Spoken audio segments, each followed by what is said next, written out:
നമസ്കാരം, എല്ലാവർക്കും ക്ലാസിക് അക്കാദമിയുടെ വീഡിയോ ക്ലാസ്സിലേക്ക് സ്വാഗതം. എന്റെ പേര് മനു. ഇന്ന് നമ്മൾ പരിചയപ്പെടുന്നത് സാമൂഹ്യ ശാസ്ത്രം 1-ലെ രണ്ടാമത്തെ ചാപ്റ്ററാണ്. സോഷ്യൽ സയൻസ് ഫസ്റ്റിലെ സെക്കൻഡ് ചാപ്റ്ററാണ്. ചാപ്റ്ററിന്റെ പേര് world in the 20th century, 20ാം നൂറ്റാണ്ടിലെ ലോകം. ഇപ്പോ നമ്മൾ ചാപ്റ്ററിലേക്ക് കടക്കുന്നത് ആധുനിക കാലഘട്ടത്തെ കുറിച്ച് സംസാരിച്ചു നോക്കാം. 1453 കോൺസ്റ്റാന്റിനോപ്പിൾ കീഴ്പ്പെടുത്തി തുർക്കികളാണ് ആധുനിക കാലഘട്ടത്തിന് തുടക്കം കുറിക്കുന്നത്. കഴിഞ്ഞ വർഷം, അതായത് 9ാം ക്ലാസ്സിൽ നമ്മൾ ആദ്യം പഠിച്ച ടോപ്പിക്കുകളിൽ ഒന്നാണ് പീരിയഡൈസേഷൻ ഓഫ് ഹിസ്റ്ററി എന്ന് പറയുന്നത്, ചരിത്രത്തിന്റെ കാല വിഭജനം എന്ന് പറയുന്നത്. അപ്പൊ ഇത് പ്രകാരം നമ്മൾ ചരിത്രത്തിനെ 3 കാലഘട്ടങ്ങളായി വേർതിരിക്കണം: ഏൻഷ്യന്റ്, മെഡീവൽ ആൻഡ് മോഡേൺ. പ്രാചീനം, മധ്യകാലം, ആധുനികം. അപ്പൊ ഈ 3 കാലഘട്ടങ്ങൾ അതിന്റെ വർഷങ്ങൾ ഇവിടെ എഴുതിയിട്ടുണ്ട്. ഏൻഷ്യന്റ് പീരീഡ്, പ്രാചീന കാലഘട്ടം എന്ന് പറയുന്നത് ആദ്യകാല മനുഷ്യ ജീവിതം മുതൽ, ഏർലി ഹ്യൂമൻ ലൈഫ് മുതൽ 476 AD വരെയാണ്. AD 476 പ്രത്യേകത നമ്മൾ പഠിച്ചിട്ടുണ്ട്. വെസ്റ്റേൺ റോമൻ എംപയർ ഡൗൺഫോൾ, ഇല്ലേ? പാശ്ചാത്യ റോമ സാമ്രാജ്യം തകർന്ന നൂറ്റാണ്ടാണ്, വർഷമാണ് 476 എന്ന് പറയുന്നത്. അതിനുശേഷം 1453, അപ്പോ 476 മുതൽ 1453 വരെയുള്ള കാലഘട്ടമാണ് ലോക ചരിത്രത്തിലെ മധ്യകാലഘട്ടം എന്ന് പറയുന്നത്.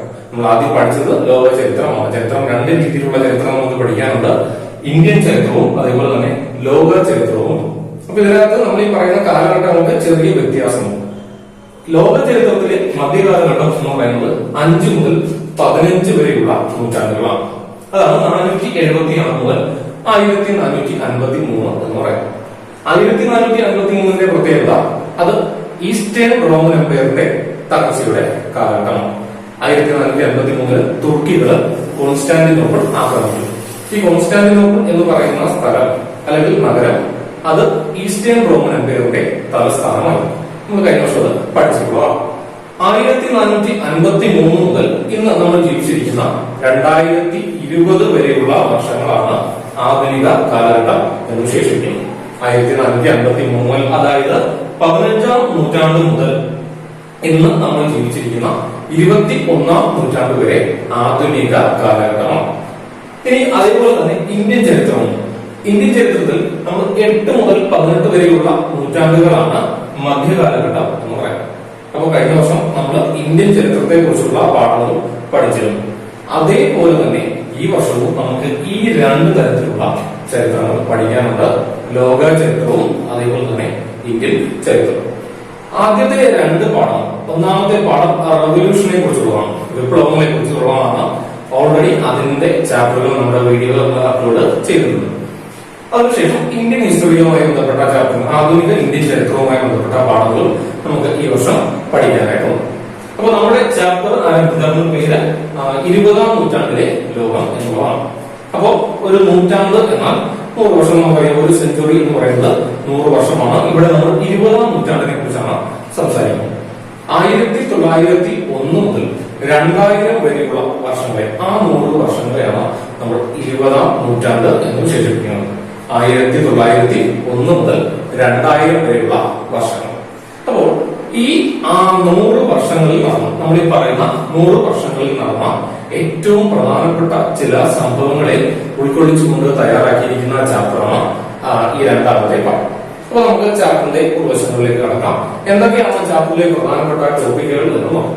ആദ്യമായി തന്നെ 2 ലോക മഹായുദ്ധങ്ങളെ കുറിച്ച് പഠിക്കുവാനായിട്ട് first world war and second world war, അതിന്റെ കാരണങ്ങളെ കുറിച്ച്, ഈ ലോക മഹായുദ്ധം ഉണ്ടാകാനുള്ള കാരണങ്ങൾ എന്തൊക്കെയാണ് എന്നതിനെ പറ്റി, അതേപോലെ തന്നെ ഐക്യരാഷ്ട്ര സഭയുടെ രൂപീകരണത്തെ പറ്റി, UN, യുണൈറ്റഡ് നേഷൻസ് ഓർഗനൈസേഷൻ, ഐക്യരാഷ്ട്രസഭയുടെ രൂപീകരണത്തെ പറ്റി, അതേപോലെ തന്നെ നോൺ അലൈൻഡ് മൂവ്മെന്റ്, ചേരിചേര പ്രസ്ഥാനത്തെ പറ്റി, കോൾഡ് വാറിനെ പറ്റി, ശീത സമരത്തെ പറ്റി, 1945-നും 1991-നും ഇടയിൽ അമേരിക്കയുടെയും സോവിയറ്റ് യൂണിയനും ഇടയിൽ പഴയ സോഷ്യലിസ്റ്റ് സഖ്യമാണ് സോവിയറ്റ് യൂണിയനും ഇടയിൽ നിലനിന്നിരുന്ന ഒരു തരം യുദ്ധമാണ് കോൾഡ് വാർ എന്ന് വിശേഷിപ്പിക്കുന്നത്. ശീത സമരം എന്ന് വിശേഷിച്ചു. അതൊരിക്കലും നമ്മൾ റിയലായി കാണുന്ന ഒരു യുദ്ധമായിരുന്നില്ല. അത് ആശയപരമായ ഒരു യുദ്ധമായിരുന്നു. ഐഡിയോളജിക്കൽ ആയിട്ടുള്ള ഒരു വാറാണ് ഈ കോൾഡ് വാർ എന്ന് പറയുന്നത്. പാഠഭാഗത്ത് നമുക്ക് അതിനെക്കുറിച്ച് വിശദമായിട്ട് പറയാം. അപ്പൊ ഈ ഭാഗങ്ങളെ എല്ലാം ഉൾപ്പെടുത്തി 20ാം നൂറ്റാണ്ടിലെ ചില പ്രധാനപ്പെട്ട സംഭവങ്ങൾ അതിനെല്ലാം ഉൾപ്പെടുത്തി തയ്യാറാക്കിയിട്ടുള്ള പാഠഭാഗമാണ് ഈ world in the 20th century എന്ന് പറയുന്നത്. അപ്പൊ നമ്മുടെ ചാപ്റ്ററിന്റെ ആദ്യ ഭാഗത്തുള്ള കാര്യങ്ങളെ കുറിച്ചാണ് നമ്മൾ താഴേക്ക് പറയുന്നത്. ആദ്യമായി ചാപ്റ്റർ ഓപ്പൺ ചെയ്യുന്നത് ഇൻഡസ്ട്രിയൽ റവല്യൂഷനെ കുറിച്ച് പരാമർശിച്ചുകൊണ്ടാണ്. 18ാം നൂറ്റാണ്ടിൽ ഇംഗ്ലണ്ടിലാണ് വ്യാവസായിക വിപ്ലവം ആരംഭിക്കുന്നത്. കൃത്യമായി പറഞ്ഞാൽ 1740 മുതൽ 1835 വരെയുള്ള കാലഘട്ടങ്ങൾക്കിടയിൽ യൂറോപ്പിലുണ്ടായ, അതിന്റെ തുടക്കം ഇംഗ്ലണ്ടാണ്, യൂറോപ്പിൽ ഉണ്ടായ വ്യാവസായിക മേഖലയിലെ വലിയ ഒരു കുതിച്ചുചാട്ടതയാണ് നമ്മൾ ഇൻഡസ്ട്രിയൽ റവല്യൂഷൻ എന്ന് വിശേഷിപ്പിക്കുന്നത്. ഈ കാലങ്ങളിൽ പുതിയ യന്ത്രങ്ങൾ കണ്ടെത്തുകയും ആ യന്ത്രങ്ങൾ ഉപയോഗിച്ച് വ്യാവസായിക ഉത്പാദനം വർദ്ധിപ്പിക്കുകയും ചെയ്തു. അപ്പോൾ അതിന്റെ ഏറ്റവും പ്രധാനപ്പെട്ട ഒരു ഗുണം എന്ന് പറയുന്നത് അവിടെ മാസ് പ്രൊഡക്ഷൻ നടന്നു എന്നുള്ളതാണ്. അമിതമായ ഉത്പാദനം, ഒരു ജനവിഭാഗത്തിന് ഉപയോഗിക്കാൻ ആവശ്യമുള്ളതിലും കൂടുതൽ ഉത്പാദനം ഈ വ്യാവസായിക വിപ്ലവ കാലഘട്ടത്തിൽ ഉത്പാദിപ്പിച്ചു എന്നുള്ളതാണ്. യൂറോപ്പിനെ കേന്ദ്രീകരിച്ചുകൊണ്ടാണ് അത് പ്രധാനമായിട്ടും പറയുന്നത്. അപ്പോൾ ഇംഗ്ലണ്ടിൽ വ്യാവസായിക വിപ്ലവം ആരംഭിച്ചു. പിന്നീട് യൂറോപ്പിലെ മറ്റു രാജ്യങ്ങളിലേക്ക് അത് വ്യാപിപ്പിച്ചു. അപ്പൊ നമ്മൾ ചെറിയ ക്ലാസ്സുകളിൽ പഠിച്ചിട്ടുണ്ട് ഇതിന്റെ ഭാഗമായി കണ്ടെത്തിയിട്ടുള്ള യന്ത്രങ്ങളെ പറ്റി, ഈ കാലഘട്ടത്തിൽ കണ്ടെത്തപ്പെട്ട യന്ത്രങ്ങളെ പറ്റി നമ്മൾ പഠിച്ചിട്ടുള്ളതാണ്. Spinning jenny, flying shuttle, steam engine തുടങ്ങിയവയൊക്കെ ഈ കാലഘട്ടത്തിലെ പ്രധാനപ്പെട്ട കണ്ടെത്തലുകളായിരുന്നു. അപ്പോൾ ഈ കണ്ടെത്തലുകൾ ഉപയോഗിച്ച് നമ്മൾ ഈ പറയുന്ന മെഷീൻസ് ഉപയോഗിച്ച് ഇൻഡസ്ട്രിയൽ പ്രൊഡക്ഷൻ, വ്യാവസായിക ഉത്പാദനം വർദ്ധിപ്പിക്കാനായിട്ട് സാധിച്ചു. അപ്പോൾ യൂറോപ്പിലെ ജനങ്ങൾക്ക് ഉപയോഗിക്കാൻ കഴിയുന്നതിൽ കൂടുതൽ ഉത്പാദനം ഈ കാലഘട്ടത്തിൽ നടന്നു എന്നുള്ളതാണ് സത്യം. അപ്പോൾ അത് നമ്മൾ ഈ പറയുന്ന ക്യാപിറ്റലിസ്റ്റുകളുടെ പ്രോഫിറ്റിനെ ബാധിച്ചു. നമുക്കറിയാം 3 തരത്തിലുള്ള എക്കണോമിക് സിസ്റ്റമാണ് ഈ ലോകത്തിലുള്ളത്. Capitalism, socialism and mixed economy. Already നമ്മൾ പഠിച്ചു കഴിഞ്ഞ 3 ടോപ്പിക്കുകളാണ്. അപ്പൊ എന്താണ് ക്യാപിറ്റലിസം എന്ന് നമുക്ക് നോക്കാം. ഉൽപാദന വിതരണ സംവിധാനങ്ങളെ ഒരു സ്വകാര്യ വ്യക്തി നിയന്ത്രിക്കുന്ന സംവിധാനത്തിന് വിളിക്കുന്ന പേരാണ് capitalism. The production and distribution system. Okay, ഉൽപാദന വിതരണം, ഈ 2 പ്രോസസ്സുകളെ, പ്രൊഡക്ഷൻ പ്രോസസ്സിനെയും ഡിസ്ട്രിബ്യൂഷൻ പ്രോസസ്സിനെയും ഒരു പ്രൈവറ്റ് എന്റർപ്രണർ അഥവാ പ്രൈവറ്റ് ഇൻഡിവിജ്വൽ, ഒരു സ്വകാര്യ വ്യക്തി നിയന്ത്രിക്കുന്ന സംവിധാനത്തിന് വിളിക്കുന്ന പേരാണ് ക്യാപിറ്റലിസം. ഒരു സാമ്പത്തിക സംവിധാനമാണ് ക്യാപിറ്റലിസം എന്ന് പറയുന്നത്. അപ്പൊ ഇതിന്റെ തുടക്കവും നമ്മൾ ഈ പറഞ്ഞതുപോലെ തന്നെ യൂറോപ്പിലാണ്. അപ്പോൾ അതിന്റെ ഏറ്റവും പ്രധാനപ്പെട്ട ലക്ഷ്യം, നമ്മുടെ ഈ പറഞ്ഞ ക്യാപിറ്റലിസത്തിന്റെ ഏറ്റവും പ്രധാനപ്പെട്ട ലക്ഷ്യം എന്ന് പറയുന്നത് അത് പ്രോഫിറ്റാണ്, ലാഭമാണ്. അപ്പം ലാഭേച്ഛയോടുകൂടി പ്രവർത്തിക്കുന്ന ഒരു സംവിധാനമാണ് ഏത്, ക്യാപിറ്റലിസം എന്ന് പറയുന്നത്. സോ ഈ ക്യാപിറ്റലിസത്തിന്റെ ഭാഗമായി ഉണ്ടായ മറ്റു ചില ഡെവലപ്മെന്റുകളെ കുറിച്ചാണ് നമുക്ക് അടുത്തതായിട്ട് പറയുന്നത്. കോളനി വൽക്കരണം, കോളനൈസേഷൻ. നമുക്കറിയാം 15ാം നൂറ്റാണ്ട് മുതൽ തന്നെ, അല്ലെങ്കിൽ ഒരുപക്ഷെ അതിനു മുമ്പ് മുതൽ തന്നെ യൂറോപ്യൻ നാടിന് നമ്മുടെ ഇന്ത്യയുമായി അല്ലെങ്കിൽ ഏഷ്യയുമായും ആഫ്രിക്കയുമായും തെക്കേ അമേരിക്ക, ലാറ്റിൻ അമേരിക്കയുമായും ഒക്കെ വ്യാപാര ബന്ധങ്ങൾ ഉണ്ടായി. 1498 പോർച്ചുഗീസുകാർ നമ്മുടെ നാട്ടിലേക്ക് എത്തി. പിന്നീട് ഡച്ചുകാർ വന്നു. മൂന്നാമതായി ബ്രിട്ടീഷുകാർ വന്നു. അതിനുശേഷം ഫ്രാൻസ് രാജ്യം, ആ രാജ്യത്തിലെ ആൾക്കാർ നമ്മുടെ നാട്ടിലേക്ക് എത്തി. അപ്പൊ ആദ്യം എടുത്ത് തന്നെ ലക്ഷ്യം പറയുന്നത് അത് കച്ചവട ബന്ധം സ്ഥാപിക്കലാണ്, അല്ലേ? ഈ പറയുന്ന ആളുകളുമായിട്ടൊക്കെ ഒരു കച്ചവട ബന്ധം സ്ഥാപിക്കലാണ്. എന്നാൽ ഈ 18ാം നൂറ്റാണ്ട്, നമ്മൾ ഈ പറയുന്ന കാലഘട്ടത്തില് വ്യാവസായിക വിപ്ലവത്തിന്റെ ഭാഗമായിട്ട് ഇവിടെ ഈ മാസ് പ്രൊഡക്ഷൻ നടക്കുമ്പോൾ അവർക്ക് ആ ലാഭം കൃത്യമായി ലഭിക്കുന്നില്ല. ഈ ക്യാപിറ്റലിസ്റ്റുകൾക്ക് കൃത്യമായി ലാഭം ഉണ്ടാക്കാനായി സാധിക്കുന്നില്ല. കാരണം ധാരാളം പ്രോഡക്റ്റുകളുണ്ട്, ഇതെല്ലാം മാർക്കറ്റിൽ വിറ്റഴിയേണ്ടതായിട്ടുണ്ട്. കച്ചവടം ചെയ്തു പോയാൽ മാത്രമേ അതിൽ നിന്നും ലാഭം ഉണ്ടാക്കാനായിട്ട് സാധിക്കുള്ളൂ. അപ്പൊ യൂറോപ്പിലെ ജനങ്ങൾക്ക് ഉപയോഗിക്കാൻ ആവശ്യമായതിലും കൂടുതൽ പ്രോഡക്റ്റുകൾ എവിടെ ഉത്പാദിപ്പിച്ചിരുന്നു? യൂറോപ്പിലെ നമ്മൾ ഈ പറയുന്ന രാജ്യങ്ങളിലേക്ക്, ഇംഗ്ലണ്ട്, ഫ്രാൻസ്, സ്പെയിൻ, പോർച്ചുഗൽ, ഇതെല്ലാം യൂറോപ്യൻ രാജ്യങ്ങളാണ്. അപ്പൊ ഇവിടുത്തെ ഫാക്ടറികളിൽ ഉത്പാദിപ്പിക്കപ്പെടുന്നു. അപ്പോൾ ഇനി അടുത്തതായി ചെയ്യുന്നതെന്ന് പറഞ്ഞാൽ അവർക്ക് ആ ലാഭം തിരികെ പിടിക്കുന്നതിന് വേണ്ടി പുതിയ മാർക്കറ്റ് പ്ലേസസ് കണ്ടെത്തണമായി, പുതിയ വാണിജ്യ കേന്ദ്രങ്ങൾ അവർക്ക് കണ്ടെത്തണമായി. അപ്പൊ ഇതിന്റെ ഭാഗമായിട്ടാണ് എന്ത് ചെയ്യുന്നത്, നമ്മൾ ഈ പറയുന്ന കോളനിവൽക്കരണം എന്ന് പറയുന്ന ഒരു പ്രക്രിയ ഉണ്ടാകുന്നത്. ആദ്യകാലത്ത് കച്ചവട ബന്ധം സ്ഥാപിക്കുകയും അതിനുശേഷം ആ രാജ്യത്തെ കീഴ്പ്പെടുത്തുകയും ചെയ്യും. തങ്ങളുടെ സൈനിക ബലം ഉപയോഗിച്ച്, മിലിറ്ററി സ്ട്രെങ്ത് ഉപയോഗിച്ച് ആ രാജ്യങ്ങളെ കീഴ്പ്പെടുത്തുകയും ചെയ്യും. ഇവിടെ നമുക്ക് പരിചയപ്പെടാനായിട്ട് രണ്ട് ടേംസ് ഉണ്ട്. ഒന്ന് കൊളോണിയൽ പവർ എന്നുള്ളതും മറ്റൊന്ന് കോളനി എന്നുള്ളതുമാണ്. ഇത് രണ്ടും രാജ്യങ്ങളാണ്. കൊളോണിയൽ പവർ എന്ന് പറയുന്നതും കോളനി പവർ എന്ന് പറയുന്നതും രണ്ട് വ്യത്യസ്തമായ രാജ്യങ്ങളാണ്. അത് ഉദാഹരണവും എഴുതിയിട്ടുണ്ട്. യൂറോപ്പ്, നമ്മൾ ഈ പറഞ്ഞ യൂറോപ്യൻ രാജ്യങ്ങൾ ഏറ്റവും ഒരു ഉദാഹരണത്തിലൂടെ നമുക്കത് വ്യക്തമായിട്ട് മനസ്സിലാക്കാൻ സാധിക്കും. ഒരു യൂറോപ്യൻ രാജ്യമാണ് ഇംഗ്ലണ്ട് അഥവാ ബ്രിട്ടൻ എന്ന് പറയുന്നത്. ഈ ബ്രിട്ടന്റെ കോളനി ആയിരുന്ന രാജ്യമാണ് ഇന്ത്യ. ബ്രിട്ടന്റെ കോളനി ആയിരുന്നു ഇന്ത്യ. അപ്പൊ ഇവിടെ കൊളോണിയൽ പവർ എന്ന് പറയുന്നത് ബ്രിട്ടനും കോളനി എന്ന് പറയുന്നത് ഇന്ത്യയുമാണ്. അപ്പൊ ഇന്ത്യ എങ്ങനെയാണ് ബ്രിട്ടന്റെ കോളനിയായി മാറിയത് എന്ന ചരിത്രം നമുക്ക് അത്യാവശ്യം അറിയാവുന്നതാണ്. അപ്പൊ അത് തന്നെയാണ് ലോകത്തിലെ മറ്റ് ഭൂഖണ്ഡങ്ങളിലും സംഭവിച്ചത്. ആഫ്രിക്കയിലെയും ലാറ്റിൻ അമേരിക്കയിലെയും രാജ്യങ്ങൾക്കും ഒക്കെ സംഭവിച്ചതും ഇത് തന്നെയാണ്. അപ്പോ ഈ ഇൻഡസ്ട്രിയിൽ നമ്മൾ പറഞ്ഞ വ്യവസായശാലകളിൽ, ഇംഗ്ലണ്ടിലെ അല്ലെങ്കിൽ യൂറോപ്പിലെ വ്യവസായശാലകളിൽ ഉൽപ്പാദിപ്പിച്ച ഉൽപ്പന്നങ്ങൾ അത് വിറ്റഴിച്ച് ലാഭം കണ്ടെത്തുന്നതിന് വേണ്ടിയിട്ടാണ് എന്ത് ആദ്യമായി യൂറോപ്യൻ ആൾക്കാര്, നമ്മൾ യൂറോപ്യന്മാര് ഏഷ്യയിലേക്കും ആഫ്രിക്കയിലേക്കും ലാറ്റിൻ അമേരിക്കയിലേക്കും എത്തിച്ചേരുന്നത്. അതിനുശേഷം അവിടുത്തെ സാമൂഹ്യ സ്ഥിതി തങ്ങൾക്ക് അനുകൂലമാണ് എന്ന് മനസ്സിലാക്കി പിൽക്കാലത്ത് അവിടെ ചുവടുറപ്പിക്കുകയും അവിടുത്തെ ഭരണം കൈയാളുകയും ചെയ്തു. ആ ഭരണം അവർ ഏറ്റെടുക്കുകയും ചെയ്തു. ആ പ്രോസസ്സിന് പറയുന്ന പേരാണ് കോളനി വൽക്കരണം അഥവാ colonisation. It is A type of economic exploitation. ഒരു തരത്തിൽ അത് സാമ്പത്തിക ചൂഷണമാണ്. നമ്മൾ ഈ പറയുന്ന കോളനി രാജ്യങ്ങളെ സാമ്പത്തികമായി ആര് ചൂഷണം ചെയ്യുന്നു? ഈ പറയുന്ന കൊളോണിയൽ പവേഴ്സ് ചൂഷണം ചെയ്യും. അതിന്റെ പല വ്യത്യസ്തമായ മാർഗങ്ങളെ കുറിച്ചും രീതികളെ കുറിച്ചും ഒക്കെ വരും ചാപ്റ്ററുകളിൽ നമുക്ക് പഠിക്കാനായിട്ട് പോകും. അടുത്ത ടോപ്പിക്ക് ഇമ്പീരിയലിസമാണ്, സാമ്രാജ്യത്വമാണ്. അപ്പൊ നമ്മൾ പറഞ്ഞു ഈ ആദ്യ കാലഘട്ടത്തിലെ യൂറോപ്പിൽ നിന്നും കപ്പൽ മാർഗം ഉൽപ്പന്നങ്ങൾ ഏഷ്യയിലേക്കും ആഫ്രിക്കയിലേക്കും ലാറ്റിൻ അമേരിക്കയിലേക്കും അതായത് സൗത്ത് അമേരിക്കയിലേക്കും കൊണ്ടുവരികയും അവിടുത്തെ മാർക്കറ്റുകളിൽ കച്ചവടം ചെയ്യുകയുമായിരുന്നു അത്.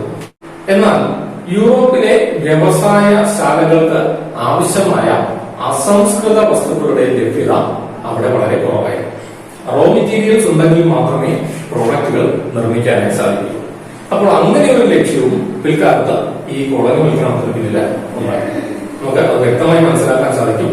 കർഷകരെ കൊണ്ട് അവരുടെ ഫാക്ടറികൾക്ക് ആവശ്യമായ ഉൽപ്പന്നങ്ങൾ ആര് നിർമ്മിച്ചെടുത്തു? ഈ പറയുന്ന യൂറോപ്യൻ രാജ്യങ്ങൾ നിർമ്മിച്ചു. അപ്പോ അതിന് നമ്മൾ ഈ പറഞ്ഞ കോളനിവൽക്കരണത്തിന് ഏറ്റവും പ്രധാനമായി രണ്ട് ലക്ഷ്യങ്ങളാണ് ഉണ്ടായിരുന്നത്. ഒന്ന്, to exploit the natural resources in colonies. ഈ കോളനി രാജ്യങ്ങളിലെ പ്രകൃതി വിഭവങ്ങളെ ചൂഷണം ചെയ്യുക എന്നുള്ളത്.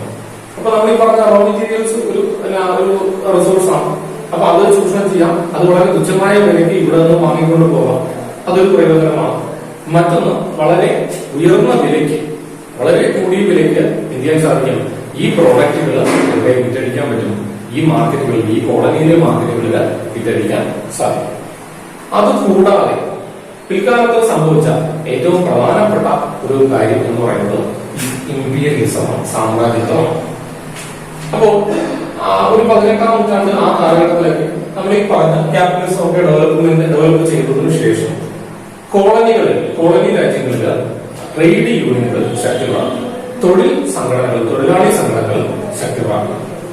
അപ്പോ നമുക്കറിയാം നമ്മുടെ നാട്ടിൽ ധാരാളം തൊഴിലാളി സംഘടനകളുണ്ട്. ഈ തൊഴിലാളി സംഘടനയുടെ ഏറ്റവും പ്രധാനപ്പെട്ട ലക്ഷ്യം എന്ന് പറയുന്നത് തൊഴിലാളികളുടെ ആവശ്യങ്ങൾ, ന്യായമായ അവരുടെ ആവശ്യങ്ങൾ നേടിയെടുക്കുക എന്നുള്ളതാണ്. അപ്പൊ അത് ലക്ഷ്യം വെച്ചുകൊണ്ട് തന്നെ ആ കാലഘട്ടങ്ങളിൽ എന്ത് രൂപപ്പെടും? തൊഴിൽ സംഘടനകൾ രൂപപ്പെടും.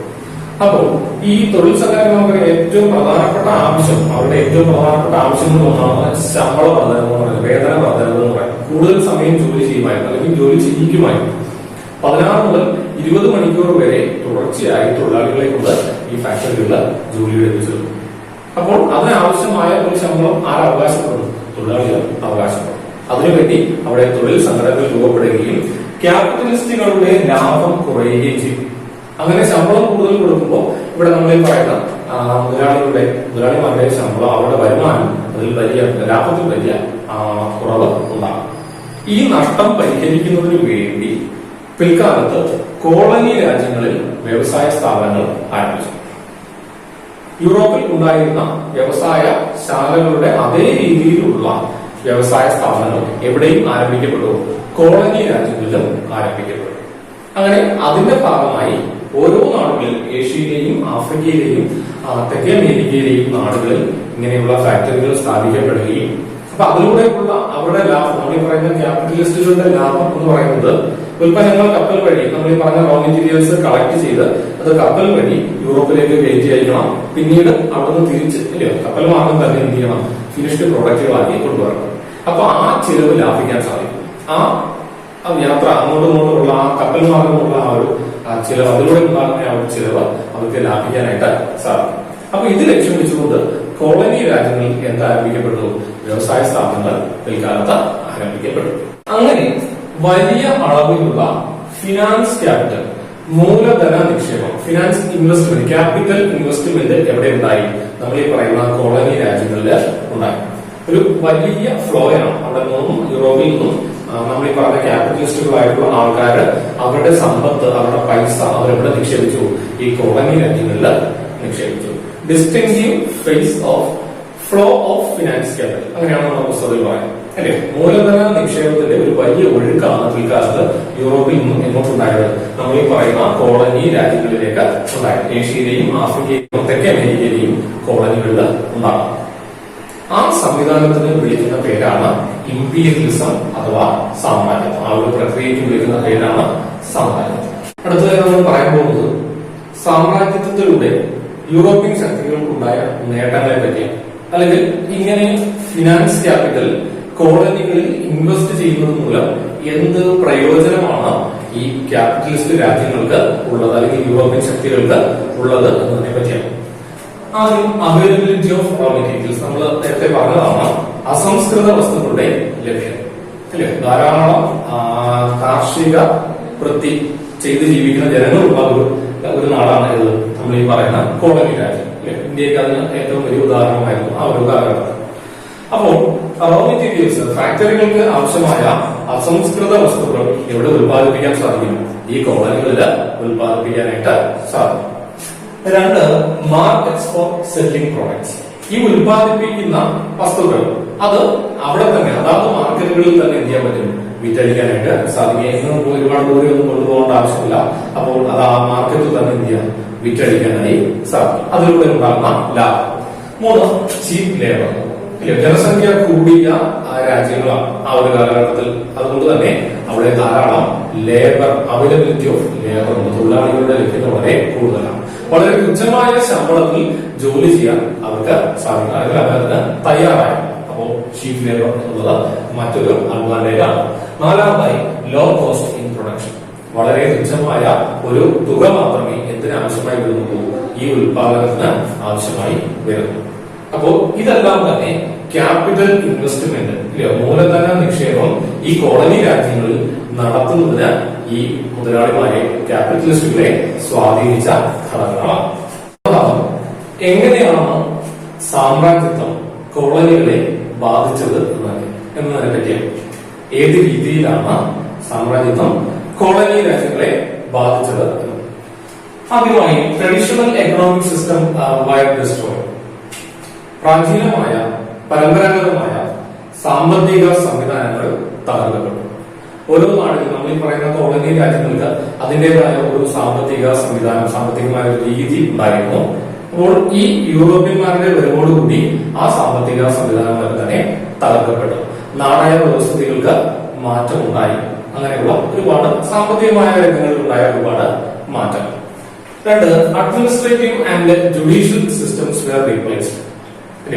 തനതായ ഭരണ നീതിന്യായ സംവിധാനങ്ങൾക്ക് പകരം യൂറോപ്യൻ സംവിധാനങ്ങൾ എവിടെ കൊണ്ടുവന്നു?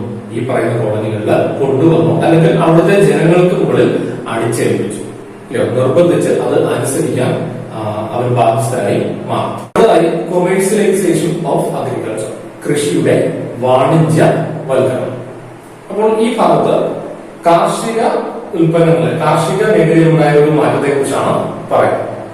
കർഷകരെ കൊണ്ട് നിർബന്ധിച്ച് നാണ്യവിളകൾ, അല്ലെങ്കിൽ അവരെ പ്രലോഭിപ്പിച്ച് നാണ്യവിളകൾ കൃഷി ചെയ്യും. പഴയ പരമ്പരാഗതമായ കൃഷി രീതി കൂടുതലായും ജനങ്ങൾ കർഷകർ കൃഷി ചെയ്തിരുന്നത് ഭക്ഷ്യവിളകളാണ്, ആഹാരത്തിന് യോഗ്യമായ വിളകളാണ് കൃഷി ചെയ്തിരുന്നത്. എന്നാൽ യൂറോപ്യൻ ഫാക്ടറികൾക്ക് ആവശ്യമായ അസംസ്കൃത വസ്തുക്കളിൽ പലതും നമ്മൾ ഈ പറഞ്ഞതുപോലെ ക്യാഷ് ക്രോപ്പുകൾ ആയിരുന്നു, നാണ്യവിളകൾ ആയിരുന്നു. അത് ആഹാരമാക്കാൻ സാധിക്കില്ല. അപ്പൊ അങ്ങനെ ഈ കൊമേഴ്സ്യലൈസേഷൻ ഓഫ് അഗ്രികൾച്ചർ എന്നൊരു സംവിധാനം കോളനികളിൽ നടപ്പിലാക്കപ്പെട്ടു. കർഷകർ നിർബന്ധിതരായി അല്ലോ അവരുടെ പാടത്തിന്റെ അവരുടെ കൃഷിയിടത്തിന്റെ നല്ലൊരു പങ്ക്, ഒരു 75% എങ്കിലും എന്തിനു വേണ്ടി മാറ്റിവെക്കണം, ഇങ്ങനെയുള്ള ക്രോപ്പുകൾ കൾട്ടിവേറ്റ് ചെയ്യുന്നതിന് വേണ്ടി മാറ്റിവെക്കുന്നതായി വന്നു. അടുത്തത് പോവർട്ടി ആൻഡ് അൺഎംപ്ലോയ്മെന്റ്. അപ്പൊ അങ്ങനെ നമ്മൾ ആ പറഞ്ഞ രീതിയിൽ ഫുഡ് ക്രോപ്സിന് പകരം ക്യാഷ് ക്രോപ്പുകൾ കൾട്ടിവേറ്റ് ചെയ്യുമ്പോൾ ഇല്ലയോ, ഭക്ഷ്യവിളകൾക്ക് പകരം നാണ്യവിളകൾ കൃഷി ചെയ്യുമ്പോൾ അവിടെ തീർച്ചയായിട്ടും എന്തുണ്ടാകും, ദാരിദ്ര്യം ഉണ്ടാകും. കൃഷി എന്ന് പറയുന്നത് നമുക്ക് എല്ലാ കാലഘട്ടത്തിലും ചെയ്യാൻ കഴിയുന്ന ഒരു ജോലിയല്ല ഇല്ലേ. നമ്മൾ ആ വിളവ് എടുക്കുന്ന ഇടയിൽ ഒരു കാലഘട്ടത്തിൽ കൃഷി ചെയ്ത് അത് വിളവ് പാകമാകുന്നത് വരെയുള്ള ഒരു കാലഘട്ടത്തിൽ അവിടെ കർഷകരെ തൊഴിൽ രഹിതരാണ്. അവർക്ക് പ്രത്യേകിച്ച് ജോലിയൊന്നും ആ കാലഘട്ടത്തിൽ ഉണ്ടായിരിക്കുകയില്ല. ഒരു സീസണൽ എംപ്ലോയ്മെന്റ് ആയിട്ട് നമുക്ക് തന്നെ കണക്കിലാക്കാം. അപ്പോൾ അങ്ങനെ അതിലൂടെ എന്ത് ചെയ്യുന്നു, അവര് അൺഎംപ്ലോയ്ഡ് ആയിട്ട് മാറുകയും അത് ദാരിദ്ര്യത്തിലേക്ക് നയിക്കുകയും പട്ടിണിയിലേക്ക് നയിക്കുകയും ചെയ്യുന്നു. Natural resources were exploited. പ്രകൃതി വിഭവങ്ങളുടെ ചൂഷണം വലിയ അളവിൽ എന്ത് ചെയ്യപ്പെട്ടു, പ്രകൃതി വിഭവങ്ങൾ ചൂഷണം ചെയ്യപ്പെട്ടു. ഏതൊക്കെ തരത്തിലുള്ള പ്രകൃതി വിഭവങ്ങളെ അവർക്ക് ചൂഷണം ചെയ്യാൻ സാധിക്കുമായിരുന്നോ അതെല്ലാം തന്നെ ആ കാലഘട്ടത്തിൽ യൂറോപ്പില് ചൂഷണം ചെയ്തവയാണ്. Indigenous art and literature, culture, education system were destroyed. ഒരു രാജ്യത്തിന് അതിന്റേതായ തനതായ ഒരു സംവിധാനം, art, literature, culture, education system മുതലായവ തീർച്ചയായും ഉണ്ടായിരുന്നു. അതിനെക്കുറിച്ച് നമ്മുടെ കാലഘട്ടത്തിലെ അല്ലെങ്കിൽ അതിനുള്ള കാലഘട്ടത്തിലേക്ക് ഈ സംവിധാനങ്ങളെ കുറിച്ചൊക്കെ നമ്മൾ ചെറിയ ക്ലാസ്സുകളിൽ പഠിച്ചിട്ടുണ്ടല്ലോ. കലാരംഗത്ത് അതുപോലെ തന്നെ വിദ്യാഭ്യാസ രംഗത്ത് ഒക്കെ വലിയ മാറ്റങ്ങൾ ഈ കാലഘട്ടത്തിൽ ആർക്ക് അനുഭവിക്കേണ്ടതായിട്ട്, കോളനി രാജ്യങ്ങൾക്ക് അനുഭവിക്കേണ്ടതായിട്ട് വന്നു. അപ്പോ ഇംഗ്ലീഷ് വിദ്യാഭ്യാസത്തിന്റെ വരവ്, അതുപോലെ തന്നെ പാശ്ചാത്യ സംസ്കാരത്തിന്റെ ഒരു ആഗമനം, ഇതെല്ലാം തന്നെ നമുക്ക് ഈ ഇംപീരിയലിസത്തിന്റെ ഒരു എഫക്റ്റ് ആയിട്ട് കാണാൻ കഴിയുന്ന കാര്യമാണ്.